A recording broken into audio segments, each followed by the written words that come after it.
Hello, everyone. I hope you are doing well.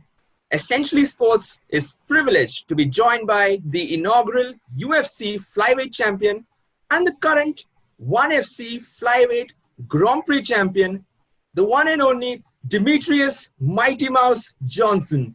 Welcome to the show, Demetrious. It's great to have you. Hey, thanks for having me, man.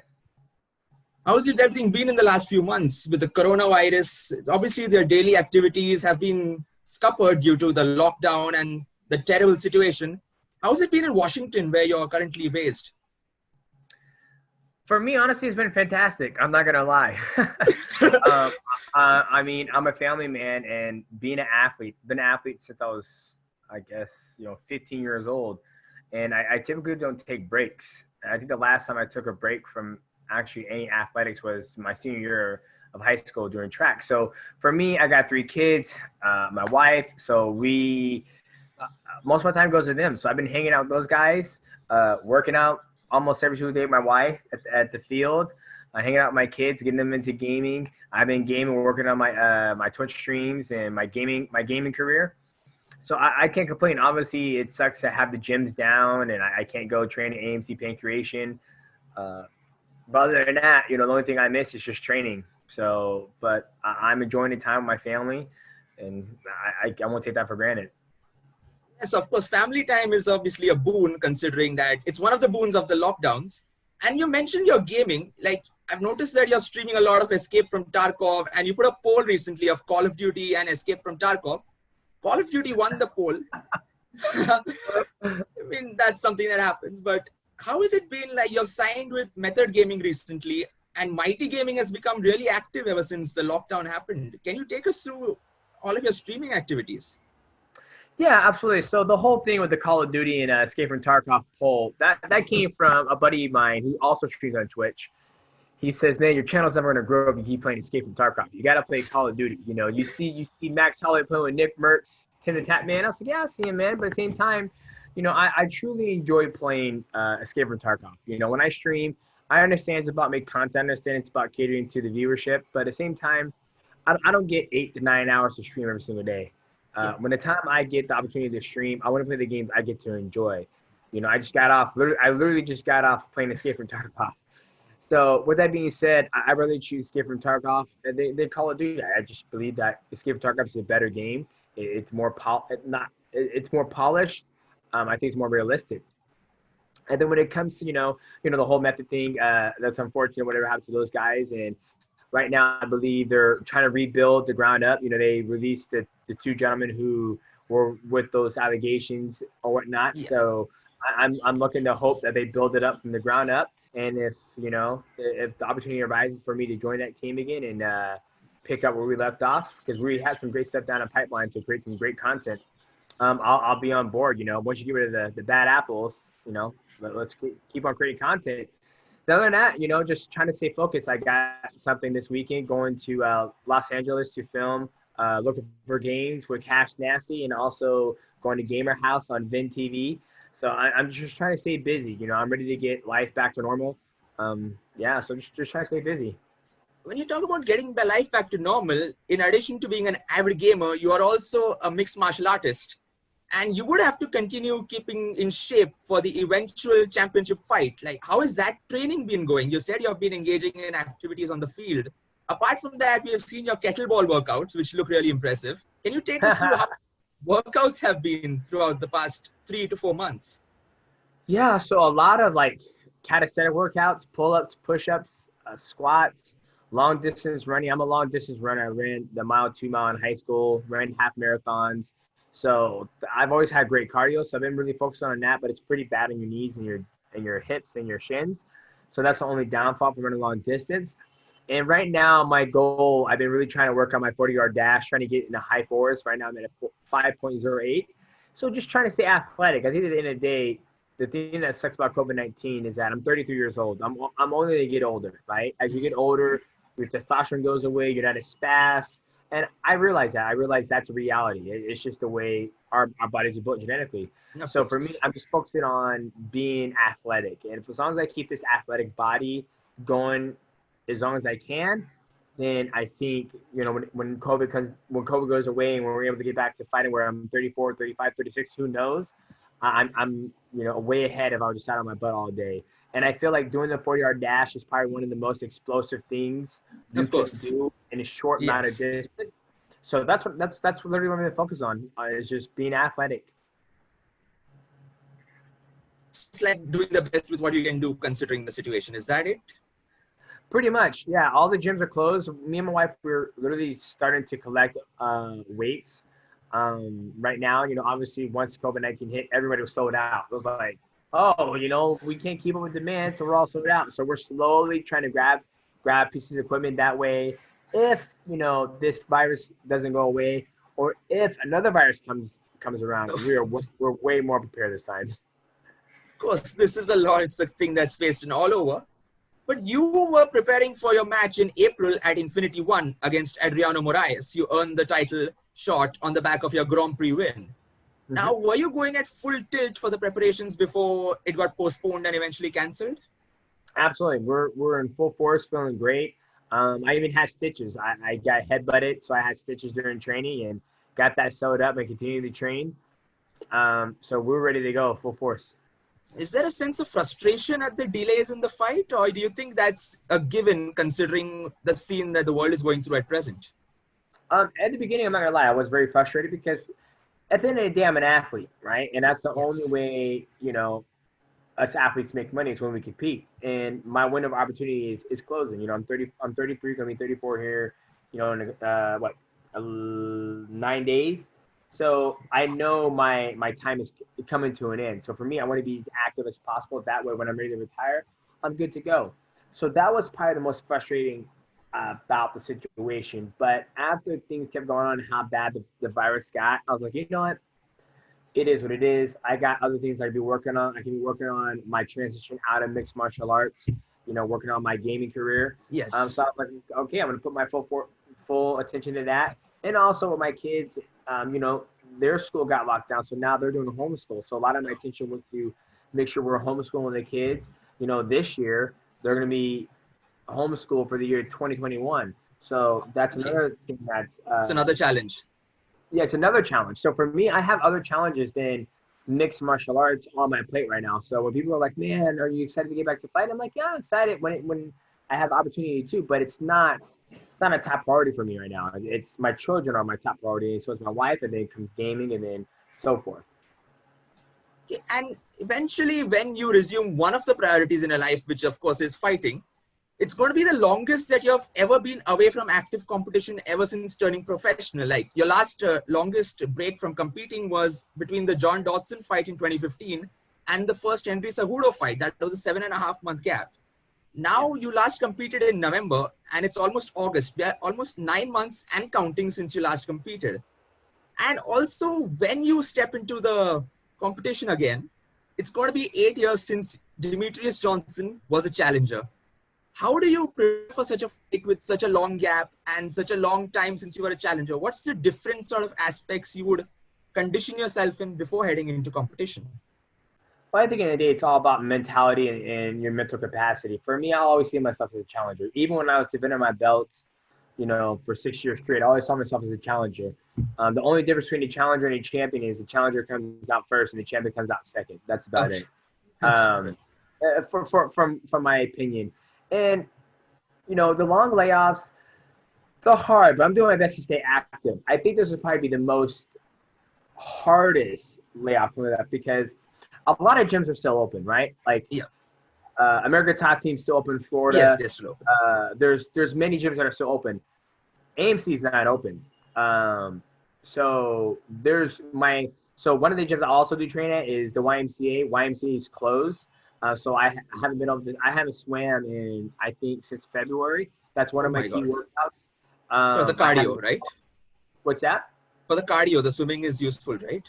It's used for cardio and active recovery. Yes. I haven't punch kicked, grappled since February. So who knows how long it's going to be for me to be able to get back to punching and kicking and grappling. But let's say gyms don't open back up till next February. It'll be one full year One of full year. me no contact in mixed martial arts in that realm whatsoever. Well, there's other athletes out there who are doing it, but at the end of the day, I'm okay with it, right? This is part of my life. This is the route I chose, and I'm totally happy and content with it because I will never get this time back for my children. Waking up every day with them, cooking them breakfast, washing dishes, getting doing homeschool with them, playing Fortnite with them. I'm never gonna get this time back. So this time right here, it's valuable, and I'm enjoying it one bit. Like when people are like, "Man, I hated COVID-19," I'm like, y'all had the wrong mindset. That's what you guys did. Yes. It's like Demetrious Johnson, you're making the best of what you have and looking at the silver lining even in this dark cloud. However, you eventually would have one eye on your opponent, even with living your life on your own terms. And Moraes is someone who has lost just 3 times in his professional career, and all 3 have been split decision losses. Now, do you see him as the biggest challenge you will encounter in your career?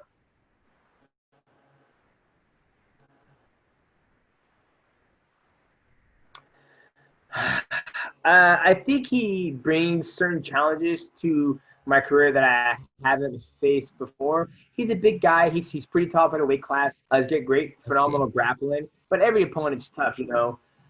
I think at the end of the day, I think power is more dangerous than slick grappling, in my opinion. You know, when you find a guy like John Dotson, all he has to do is touch you once, and it's lights out. You know what I mean? I think power is more scary. It's going to be more aware of how good he is at grappling, which I totally respect. And, you know, he's had some great fights with J. Eustaquio, and styles makes fight. You know, you look at the Adrian Moraes versus J. Eustaquio fight 1, 2, and 3. He out-grappled him, you know what I mean? J. did phenomenal on the feet, and then you look how J. did against a great striker like Yuya Wakamatsu. He got lit out. He got lit up. You know, Yuya Wakamatsu is very, very athletic. So I think, you know, my skill set going against Adrian Moraes, I think I match up very well for him. And I can't wait to see what happens. Moraes, you have praised his grappling skills. However, he has come out and said that he is going to be looking for a beautiful KO when he faces you in the fight. What do you make of that in terms of preparing for him, considering that he has not won a knockout for the last 5 to 6 years?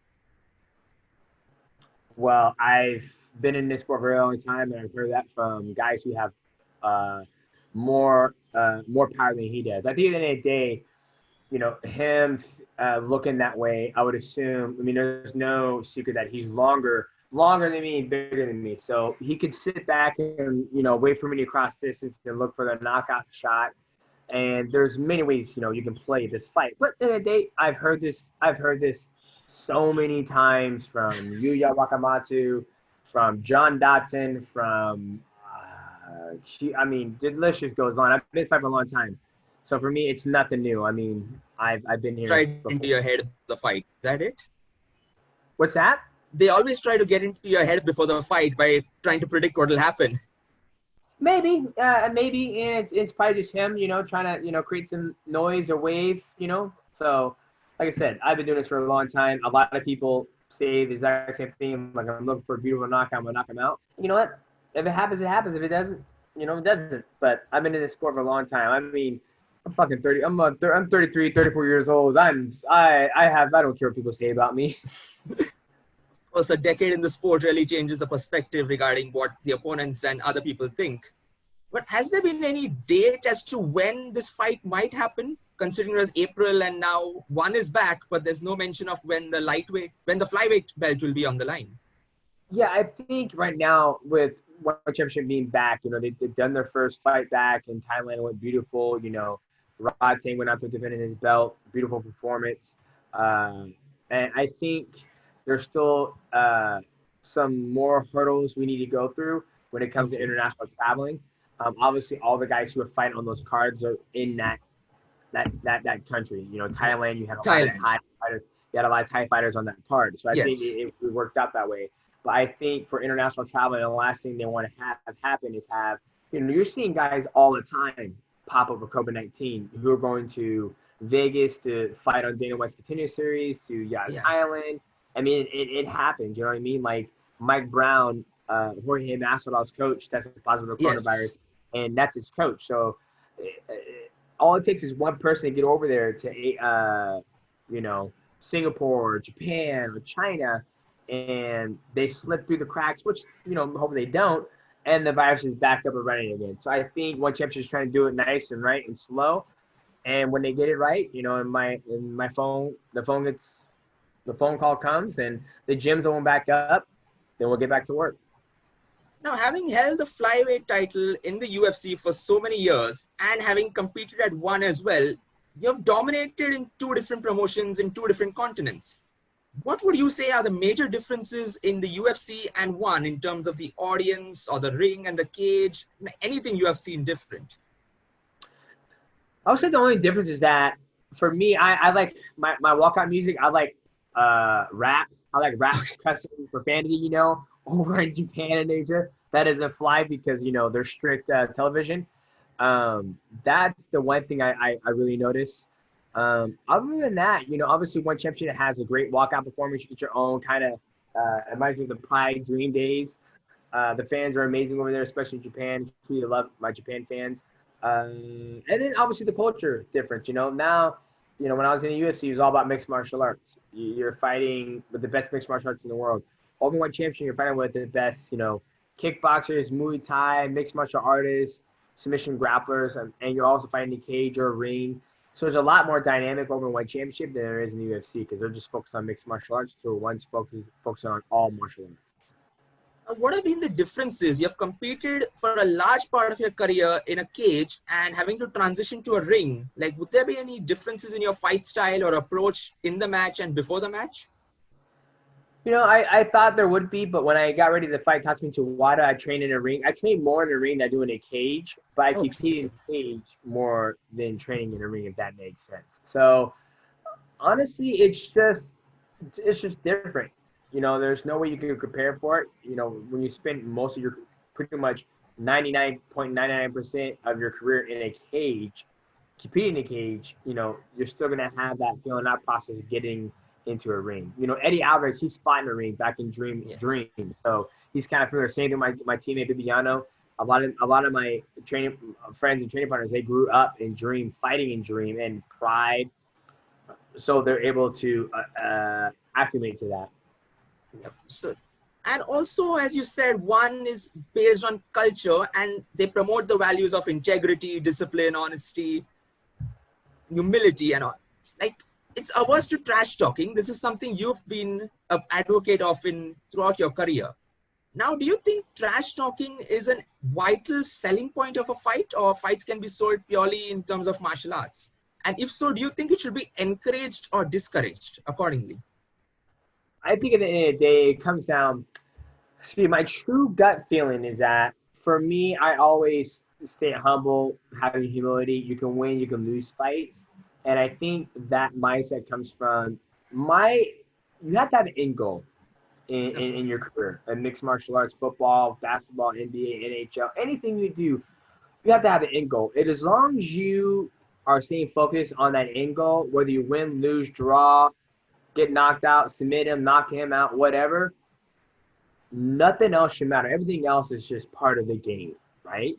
Yeah. So for me, that's always been my mindset. Nothing's going to deter me from my end-game goal. Now, when it comes to people who want to, talk trash and make more money, there's people out there, in North America, people want to have conflict. They want to have trash talking. And that's totally fine. Athletes can go that way because if a guy talks trash, he's going to make, an extra $4 million, $5 million. It's just the way it is. I mean, the guy's going to do the exact same thing, go in there and fight. So why not make an extra $4 or $5 million in doing it, right? Yeah. So for me, I have, as a business mindset, have the athlete talk trash if they want to. Do I encourage it? No. But if that's what you're trying to get is want more eyeballs, then go ahead and do it. So I go back and forth. As me being an athlete, I'm not about it, like if a guy says he's going to knock me out, I'm like, okay, good job. If you do, kudos. If you don't, oh, well, you fucked up. So that's just how I am. That's just like my personality. Okay. And also at one championship, the athletes compete at their walking weight rather than their weight cut. Now, do you feel that makes a major difference in terms of your preparations for it? Absolutely. I mean, if I had the opportunity to fight 125 pounds again, I wouldn't do it. I'm I say I'm 33 years old. I'm not gonna put that stress, that wear and tear on my body. Like I wouldn't do it. So for me, I do have to cut a little. I don't really have to cut a little weight. I mean, when I was cutting the 125, I was cutting like probably 15 pounds. Now I'm only cutting Okay. like maybe three or 2 pounds. So I think a lot of guys, you see a lot of bigger guys. I feel like I see a lot of bigger guys at 135, but who knows? And has there been any sort of change in how you step into the ring? You feel like more energized, or is there more power behind the shots, considering that there hasn't been the rigor of a weight cut and the regaining of the water weight in the few hours before the fight? I think the best time I ever felt fighting over in Asia was when I fought on American time zone. Going over to Asia, I give myself at least 10 to 11 days to acclimate. Yeah. But even then, it's still a little tough. But because it's just the time zone, it's. Yes. I've seen athletes do it. I've seen the Japanese athletes do it all the time in the UFC, and I can see it takes a huge hit on their performance. So the last time I got to fight in one championship against Denny Kingdad on the TNT time zone, that's when I felt my best. Like I felt powerful, fast, aware. I just felt great. Even my coach, he goes, "That's how you usually look when you fight." And I was like, "Yeah, because I'm fighting at normal times. I'm not fighting at like 3 a.m. in the morning." But like I said, it's this is my last part of my career, so I'm just enjoying it and getting used to it and try competing as being an athlete. Now, you've been an athlete with one for over a year now, and you've obviously seen a host of the other athletes. Who do you think has the potential to become a global superstar? I mean, it's so hard to say that because for me, when I look at that, this is how I look at it. We all are athletes. We all do the same thing. We all punch. We all kick. We all knee.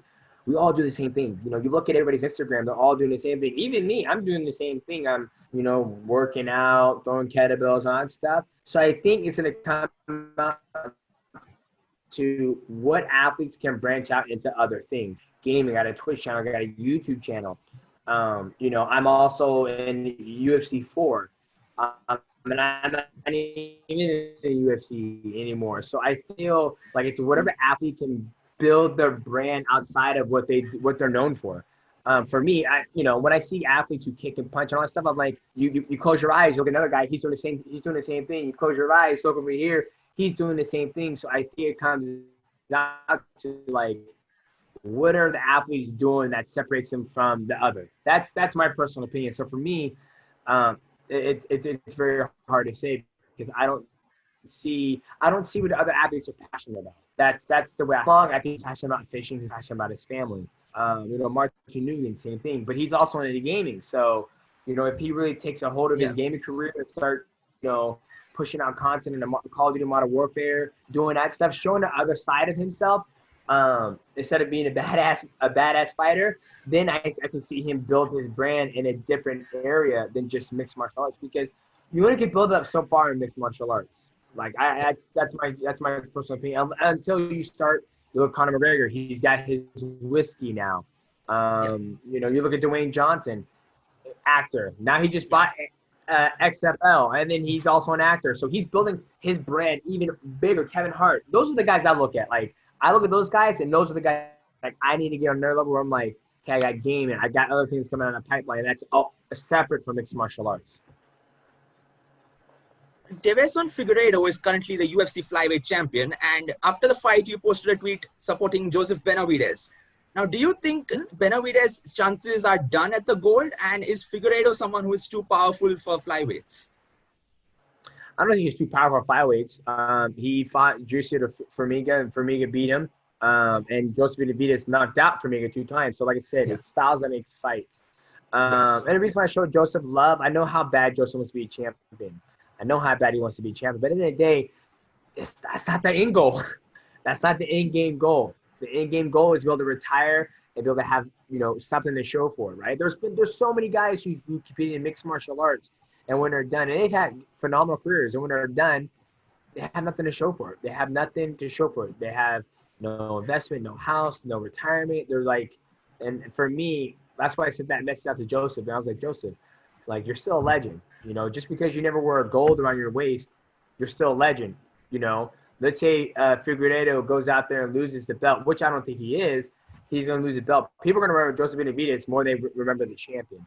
People, like, Uriah Faber is going to be one of the most successful bantamweights in the world, and he's never wore gold because he's a fucking legend. And he was smart in his career and how he carried himself and how cool he was. He's got other stuff that's building his career. So that's why I say Joseph's a legend, man. I like Joseph. He's always been kind to me, and that's no disrespect to Figueiredo. He's a phenomenal champion, powerful guy, very athletic, very skilled, not even the stand-up, but also in the grappling. But, you know, I know Joseph for a very long time, and I don't want him to put his head down that he might not never get a chance to be champion, because it's not always about being a champion. Yes, that's true. And Henry Cejudo has called you the MMA GOAT, and he has retired from the UFC. Do you see the possibility of him ever making a return? And if he does return, would you be open to a trilogy fight against him?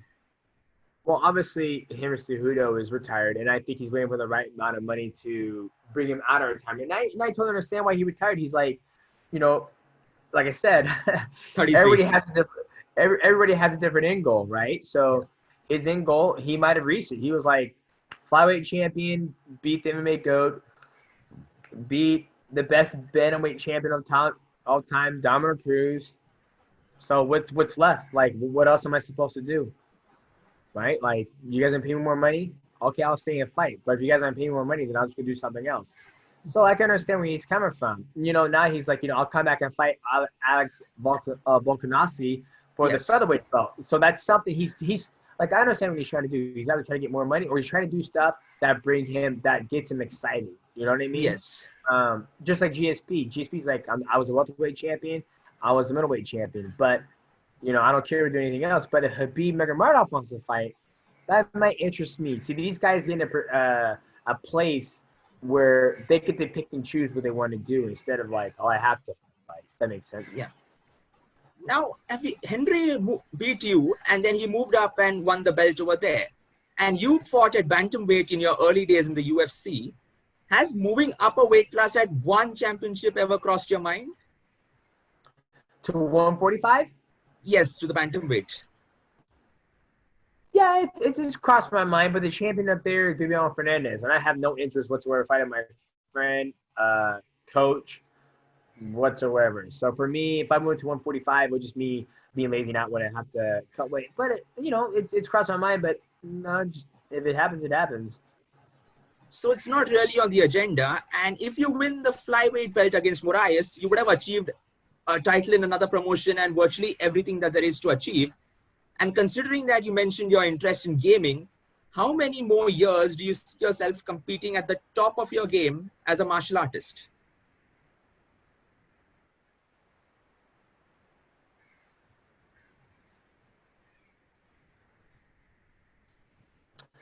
I'm going to be 34, so I'll probably go to 38, 4 more years maybe. We'll see. It all is not cooperating with me and, you know, able to push through and I'll just call it like, all right, we done. Let's go do something else. Like, that's how I've always viewed my career. Something else, we do it. And you're saying you're going to be around for another 4 years. Is there a possibility that you might change your promotion again, or is one championship the last promotion you will be part of? No. One championship will be the last promotion I'd be part of. Like, if everything goes as part of the plan, you know, and what I mean by according to the plan is me just staying healthy. As long as I stay healthy, then once it's time for me to hang him up, I'm good. Like, once I'm done, I don't want to come back. Like, you see these athletes who quit and then they come back because they miss it. When I'm done, I have so much I can do, you know, with just my time with my family, my kids, gaming. I think I'll be ready to hang them up. And now we move on to some questions from the fans. One of them is the best moment in your career. What would you rate as the best moment in your career? I would probably say defending the belt for 11th time in the UFC, landing that mighty whiz bar. The reason why I say that is because there's people who've been watching mixed martial arts since the Dawn Fridays, since Horace Gracie days. And for me to pull out a submission like that, and people who've never seen it before, I mean, that's kind of cool. I mean, it's in the game. People still talk about it this day. And that was like, what, 3 or 4 years ago? And they're still the best submission of all time. I'm like, thanks. I mean, I do it all the time in the gym, and I'm just trying to defend my belt. So I think that stuff right there, that's what's kind of made me like a legend status that people give me. So I'll probably say that defense and that submission. And what would be the one fight if you had the chance to have a duo with? Which one would you pick? Ooh, probably Dominic Cruz. I think that'd be one I would love to do over because he's so good at his footwork. He has different angles. I respect him so much. He sees the game differently. He has no ego. He's very straightforward. So I think I would enjoy that chess match with him again if we were ever to redo that. I think it'd be a fun fight. It would be a fun fight. And one last question is that Demetrious Johnson is one of the greatest of all times. But who would feature in the GOAT's Mount Rushmore of MMA fighters, with the catch being that you cannot feature in your own Mount Rushmore? Oh, man. Well, it had to be John Jones. I had to put him up there, even though people would disagree with all his allegations. But John Jones, I've seen the way he moves. I've seen he's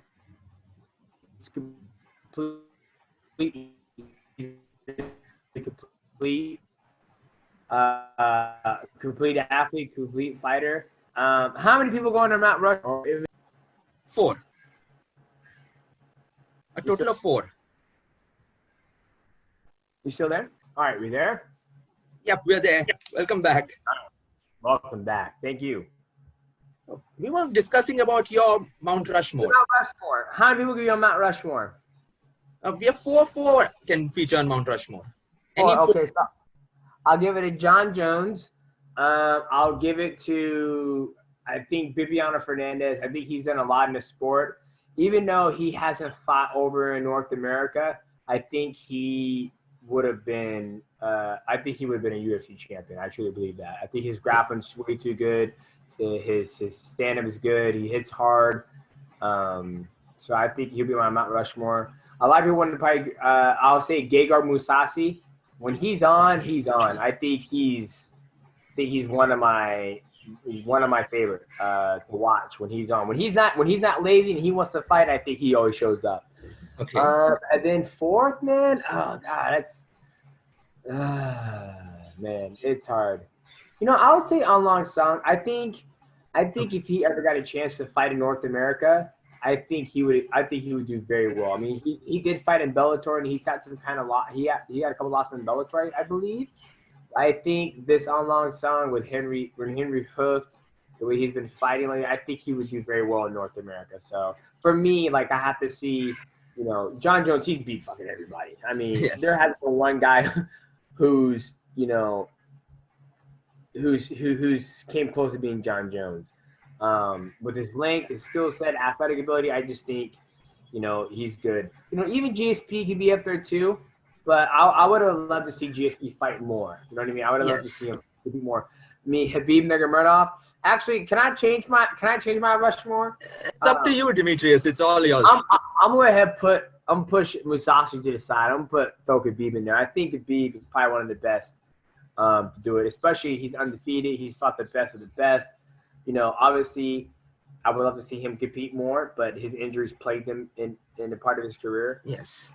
Lane, he's very humble. I love that about him. So, yeah, that's my shot. You got Jones, Khabib, Bibiano, and who was the 4th I said? I forgot the 4th. That's how tricky it is, actually. Yeah. What would you say is the inspiration behind the nickname Mighty Mouse? Like, what prompted you to adopt that moniker? Well, my nickname again was Black Ice because I was slick, but then nobody liked it. So my coach gave me the nickname Mighty Mouse with my structure, skin tone, ears. I love superheroes. It just worked out to be, you know, my coach named me, one of my old coaches and friend named me Mighty Mouse. I came out to my fight as Mighty Mouse, and everybody loved it. And it just stuck throughout your career. Just stuck throughout the career. Everybody loved it. Okay, and that's all we've got time for today. Thank you so much for chatting with us, Demetrious, and taking time out of your busy schedule. We hope to see you back in action at One Championship soon, but we're not really complaining considering that we get to see a lot of your streaming activities. Yep. Thank you so much. I truly appreciate it, man. I apologize for the yawn. I apologize for the internet connection, but we got it done. You guys have a wonderful night. Thank you to all my Indian fans. Thank you so much, Demetrious. Thank you. Thank you.